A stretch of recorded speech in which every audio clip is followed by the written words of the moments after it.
So yeah, good afternoon, everyone. Thank you for joining us on our roller coaster ride of the tariff topic here. Grimco, Allison with Grimco has volunteered to take on the topic with Grimco today about the preparing for 2025 tariffs. Obviously, things change daily. So we've decided to kind of just open up a discussion about the tariffs, kind of preparing everyone for what's about to come this year. And we have Allison and Sarah potentially somewhere in here who are going to lead the discussion. So, Allison, thank you so much for being here, and I will let you take it away. Perfect. Thank you. Like I said, Allison with Grimco, and this is a topic that keeps coming up. I feel that your emails are flooded with it, our emails are flooded with it. And even though we don't have a lot of answers, and as she said, every day, every minute, a lot is changing. But we still wanted to be able to kind of just group together and give you guys a little bit of information of what we do know and then also kind of what our plan is to being able to keep communicating with you guys. So part of Grimco, obviously, we have a national accounts team that handles you guys. So we are staying on top of everything that we can, and we're making sure that we're getting that out to be able to pass down to you guys any information that we get it. We also have an email address that gets to all of us, which is nationalaccounts@grimco.com. So as you've got questions or things come across, feel free to utilize that, but we will be pushing out information as quick as we have. So just a little bit for what you might not know about Grimco. Grimco kind of has two layers of this, is that Grimco is a manufacturer, and then Grimco is also buying products from distributors. So that's where we can be able to answer in real time the products that we are manufacturing. So Grimco manufactures Max Metal, which we manufacture that out of the UK. So that is going to be one competitive advantage right now we have, is a lot of the ACM alternatives to Max Metal are all being made in China. So with us being manufacturing that out of the UK, that helps eliminate there being any price increases on the Max Metal line. We actually, for you guys, starting this month, the flyer should be out by the end of the week. We're actually going to lower the price of Max Metal for you guys. So then that way that it gives you, as other things may start to go up in different directions, trying to be able to save you guys money in areas that we know that we can. So that is one product line that we've evaluated and that we're going to be able to get you guys some discounted pricing on that. The two other components that we manufacture is we have polystyrene, which is made out of New Hampshire. That obviously will not be affected right now due to where we're manufacturing. And then a lot of our aluminum blanks and aluminum signs are all made out of Missouri and out of Ohio. So with that, we're able to control a lot, but then we also have to realize that there are going to be some outside components of things that we need to make the aluminum down the road that could be able to go up. The other part of it is where, like vinyl, for instance, Grimco is located in the US, Canada, and the UK. So right now, a big question is from our Canadian customers, what's going to happen with vinyl? Because as we know, the two main brands in the US are 3M and Avery. They are both manufactured in Minnesota and Ohio. So those are things that we're kind of waiting to be able to see where it's going to be and what it's going to be. So that's where you're going to get kind of two levels of information and communication from Grimco. What are we manufacturing? What can we control on our side? And then also then as we're getting more information from the different vendors. But Sarah Moore is on the call. I'm going to kind of open it up to her for a minute as well. So Sarah is our international logistics manager. So she is involved in this on a daily basis, hourly basis, that she is really the one that's keeping a good pulse for Grimco and then is communicating out to our team to be able to keep you guys in the loop. We've tried to go ahead and even do some pre-ordering for things that could potentially be, but Sarah, I think she was having some audio issues, but I wanted to double check to see if I she. should be working. I'm on my phone, but hopefully this is working. Work. We hear you. Okay. Thanks, Sarah. So No problem. this is Sarah's world right now. So that's where I'm going to kind of pass it to her just to kind of give her lens and spiel and kind of go from there. So Sarah, take it away. Okay, yeah, I'm Sarah. I've been here a couple years. This is definitely my field. This is my second go around in the tariffs world. First time at Grimco with them. We did try our best to make some advanced purchases, but we were just going by word of mouth and what people thought might happen. So we did focus on Chinese vendors, most of all in the pre-purchasing.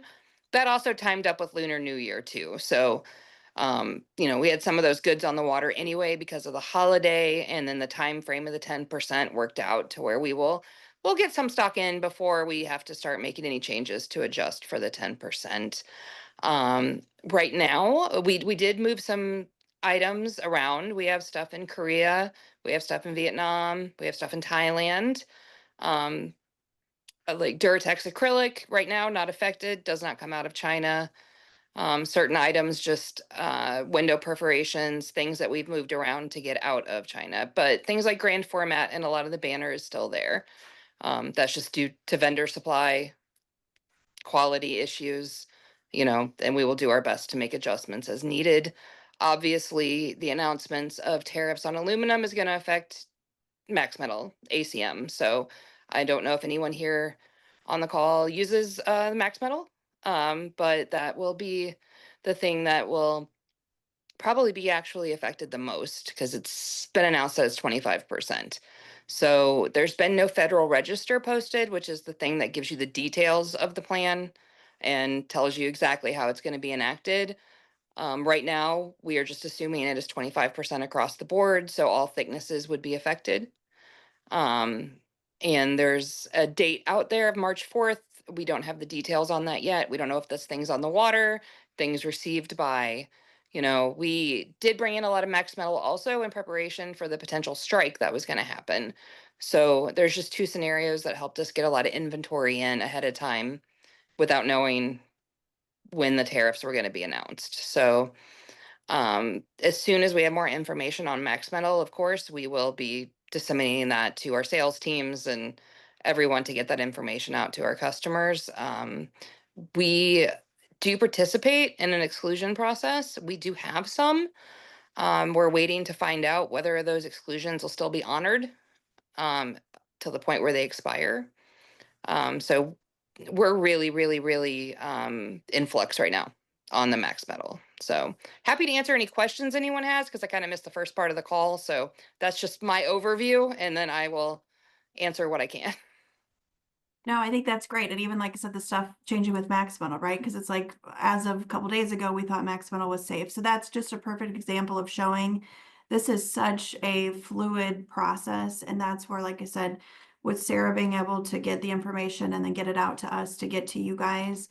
Because we don't really know of what's going to happen and things that way. But yeah, is there specific questions that anybody wants to talk about?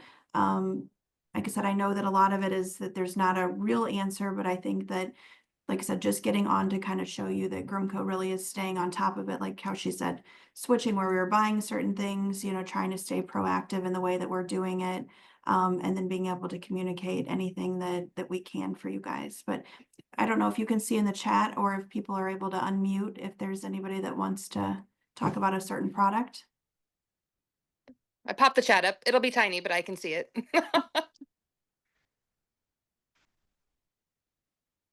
Okay. Do you expect to be able to give any advance notice for price increases when you have to pass them on? um, that would probably be more, it's not really I don't control that area. We're already working on that. So I don't believe there wouldn't be an advance notice. I can't speak for sure, but we know how much inventory we have on hand, and when inventory that'll be affected will be on site. So I can't speak to the time frame of that. I can't imagine it would be an immediate thing that was happening. And like I said, as soon as we know anything, we'll let you know. So even if it's something is that we know it's a May 1st or a March 1st or anything, even if it is a little bit out of time, we would give you as much notice as we can. Next question, where is Avery Vinyl made? They are made in Ohio. So Avery and 3M are both manufactured in the US. So that's where they shouldn't have any issues with the staying US to US. There's a potential obviously with our Canadian customers, but then also where we can't really control is if there's any raw materials that they're needing to get outside of the country to make that, if that would be something that would be able to be affected. Let's see.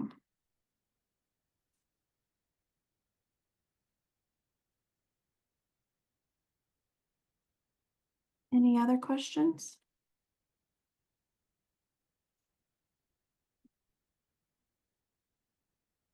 ECM, as an example, is mostly plastic. Would the tariff be applied to the whole sheet or just the aluminum content?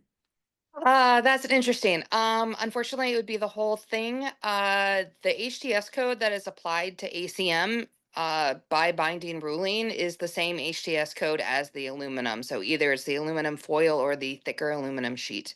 So there is no HTS shift on that. It is just applied to the whole thing. So it's a product of the UK, and it is against the value of the whole thing. And then when you were talking earlier about the exclusions, what exactly does that mean? There are currently 232 tariffs on aluminum and steel. We're only discussing aluminum here. It is a 10% right now. It's getting raised to 25%. However, prior to this announcement, there was an exclusion process. We did that. So we on bigger volume items, we did not we did get an exclusion on that, which is how we were able to keep pricing level and negotiate really good freight rates. You know, right now freight out of the UK is lower than it is out of Asia. So, you know, those combined factors were giving us a really, a competitive product.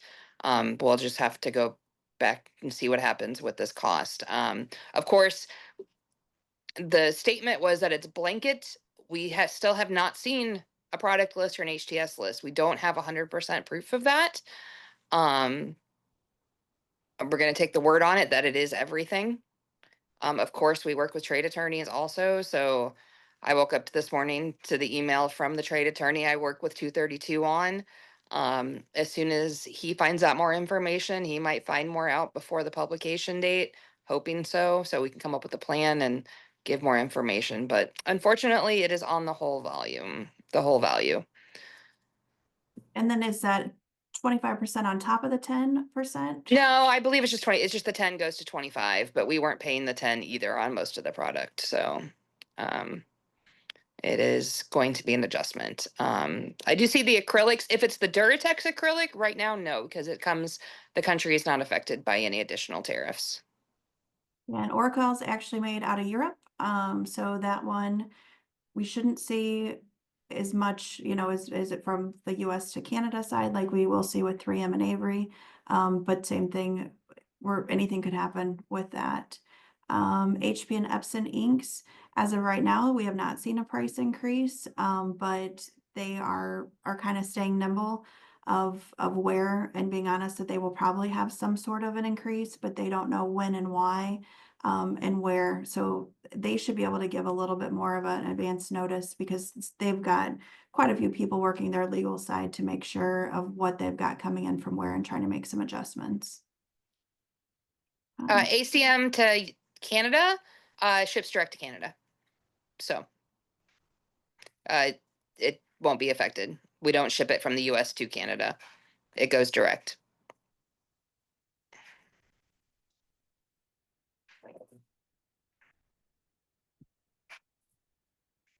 Questions. But like I said, we're an open book to be able to answer what we know. As Sarah and I have just shown, everything is moving. Every day, every minute, it goes back and forth. So as soon as we have things that are for sure, Matthews Paint, I actually don't know about. And I know that HP had a price increase on some, but I don't think all their inks, and they just are still trying to see as far as where they're getting it. LEDs and power supplies, that is one that with Hanley and Principal. Likely. Yeah. I would say likely. I mean, we can only we are no longer Hanley's no longer a brand. It's tied with Principal, so we're not the importer of record or anything of that product. But historical knowledge would tell us that yes, they would be facing 10% on at least the Hanley products that are still being sold. I don't know if any notice has been given yet. I haven't seen anything come through. But yeah, most of some of that stuff was definitely still manufactured in China. Already know, are we gonna do a landing page or anything to keep customers notified? Do we know? I think right now it would be a very unhelpful landing page. Right, yeah, because they're not being um concrete answers.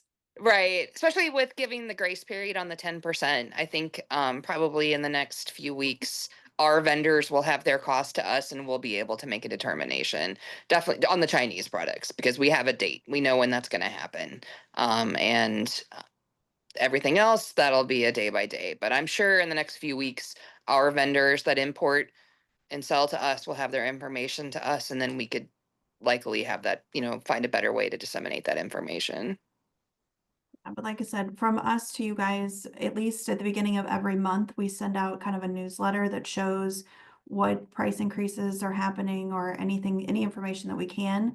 But if there is something that comes throughout the month, we'll make sure that there's an additional newsletter or notification being sent to you guys to be passed down. But like I said, if you've got questions, the national accounts at grimco.com, your local rep, any way that we can help get you the answers, but I think the biggest part is right now, we don't really have the answers. But I think it just wanted to reassure you and show that with Sarah and her team, we're really staying on top of it to try to make sure that when an increase has to happen, that it really has to happen, and there's not a different way that they can get creative to work around having to do that, because that's something that we don't want to do. We also are watching and keeping our vendors in check to make sure that they're not just increasing our price just to increase it, to kind of jump on a bandwagon that we don't want to see happen.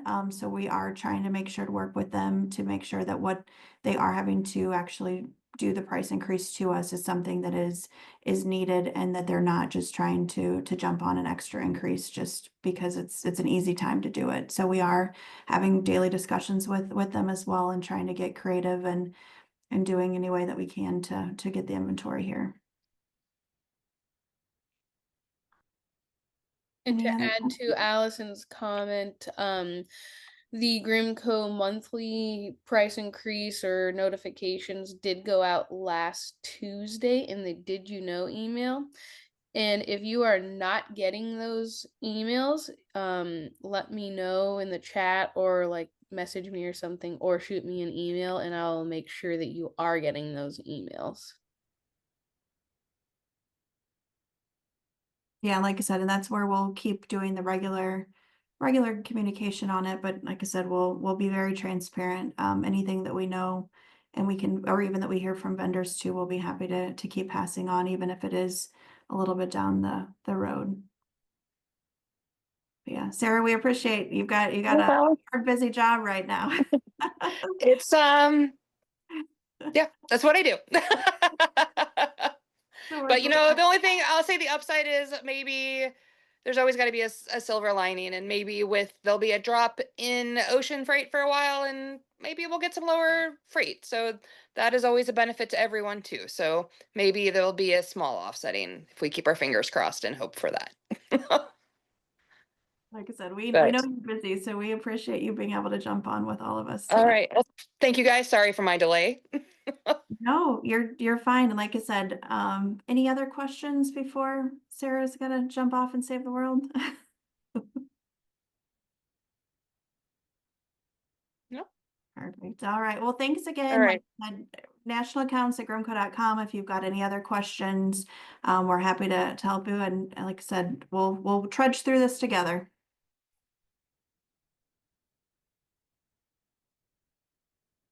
Awesome. Thank you so much. Thank you, Sarah. Thank you, Allison.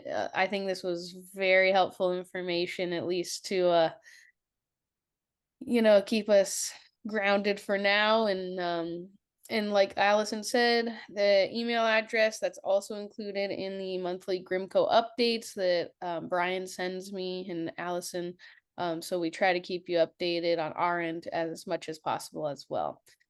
So thank you, Allison, for being here and taking this head on. And Sarah, she must be a busy gal. Wow. Yeah, so thank you everyone for being here. This session has been recorded, and if you have any questions, you can let me know and I'll lead you in the right direction. So thanks, Allison. Thank you, everyone. We'll talk to y'all soon. Thank you. Have a great day. You too. Bye-bye.